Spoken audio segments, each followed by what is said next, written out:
question du jour. Il y a des gens, aujourd'hui, pour une raison ou pour une autre, avec le gel qu'on mettait quand on était jeune, ou d'une façon héréditaire, des gens, ils sont chauves.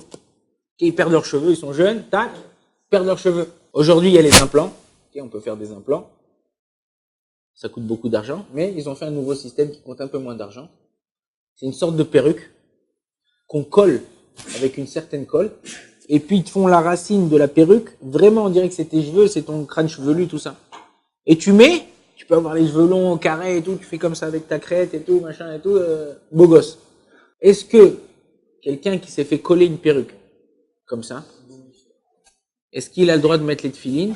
Et c'est pas khatitsa. Ça fait pas écran, ou ça fait écran, et j'ai pas le droit de faire la bracha sur les tefilines j'ai pas le droit de faire la bracha sur les tefilines.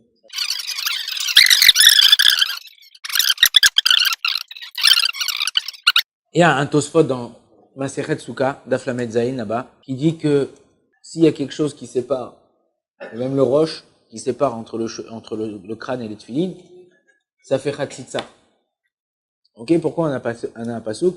Vayu le hot aliadecha, ou tafot ben inecha, les hot aliadecha, aliadecha. Alors, il y en a qui disent que oui, voilà, on a un pasouk qui nous prouve que ça doit être bien sur ton bras, sur ta tête.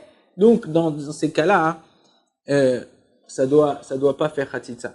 Il y a d'autres poskim, comme le Ramban, Marloket Rishonim, donc, le Tshuvat Ramban, qui dit que quoi? Non, tout ce qui a été dit, c'est pour le bras. Vayu le hot aliadecha.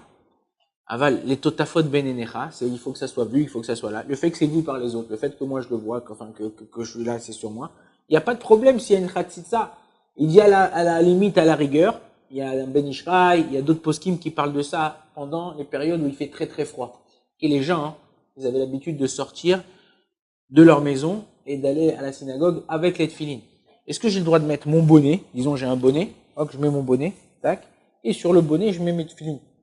Comme ça, et je sors pour pas avoir froid, parce que si je mets les tefilines comme ça, et je mets mon bonnet dessus, ça va laisser passer un peu d'air et tout ça. Ils disent que oui, on aura le droit de le faire, et pour mettre ça. Donc il y en a qui disent, d'après ce Tshuvot Amiuchasot, la Ramban, que c'est permis. Le Igrot Moshe, Rabbi Moshe Feinstein, dans son livre Igrot Moshe, dans Chelek Dalet, là-bas, la Tshuva même, Tshuva 40, il rapporte là-bas, étant donné que lui,